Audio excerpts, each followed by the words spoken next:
Assalamualaikum warahmatullahi wabarakatuh. Ketemu lagi dengan vlog Mama En. Nah, sekarang kita akan membuat kacang tojin ala Mama En. Kacangnya cuma 500 gram, bawang putihnya 6 siung. Nah, kita cuci dulu kacangnya, habis itu kita tiriskan. Habis kita tiriskan, kita kasih baking powder 1,5 sendok teh aja. Habis kita kasih, ini udah benar-benar kering ya.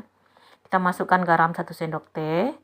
Kita masukkan kaldu jamur 1 sendok teh. Nah, itu sudah kita rendam.